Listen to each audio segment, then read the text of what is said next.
வணக்கம். திருக்கோவிலூரில் புதிய பேருந்து நிலையம் அமையவிருக்கும் இடத்தை அமைச்சர் ஆய்வு.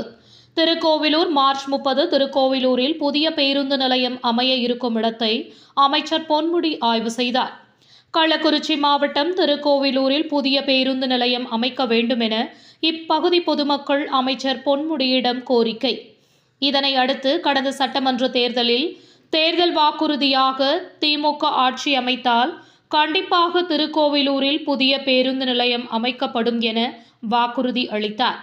அதன் பேரில் தமிழ்நாடு முதலமைச்சர் மு.க.ஸ்டாலின் உத்தரவின்படி சட்டசபையில் திருக்கோவிலூரில் புதிய பேருந்து நிலையம் அமைக்க 25 கோடி ரூபாய் ஒதுக்கப்படும் என்றும், மார்க்கெட் தெருவில் கடந்த 10 வருடமாக பழுதடைந்த நிலையில் இருக்கும் காந்தி மண்டபத்தை காய்கறி மார்க்கெட் வளாகம் கட்ட 8 கோடி ரூபாயும் சட்டசபையில் அறிவிக்கப்பட்டது.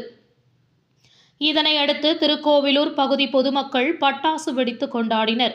இந்நிலையில் இன்று திருக்கோவிலூர் சட்டமன்ற உறுப்பினரும் தமிழ்நாடு காதி மற்றும் வனத்துறை அமைச்சருமான பொன்முடி, கள்ளக்குறிச்சி மாவட்ட ஆட்சியர் MS. பிரசாந்த் ஆகியோர் புதிதாக தேர்வு செய்து பேருந்து நிலையம் அமைக்க உள்ள இடத்தினை ஆய்வு செய்து அதிகாரிகளிடம் ஆலோசனை கேட்டறிந்தார்.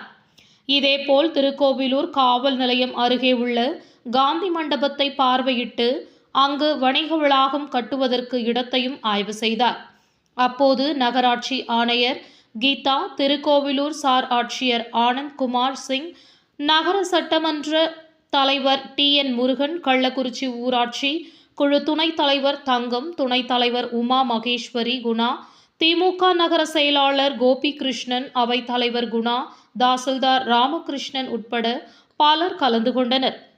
இதையடுத்து திருக்கோவிலூரில் புதிய பேருந்து நிலையம் அமையவிருக்கும் இடத்தை அமைச்சர் பொன்முடி ஆய்வு செய்தார். அருகில் மாவட்ட ஆட்சியர் MS. பிரசாந்த். செய்திகளுக்காக கள்ளக்குறிச்சி மாவட்ட மக்கள் வெளிச்சம் செய்தியாளர் முருகன். நன்றி.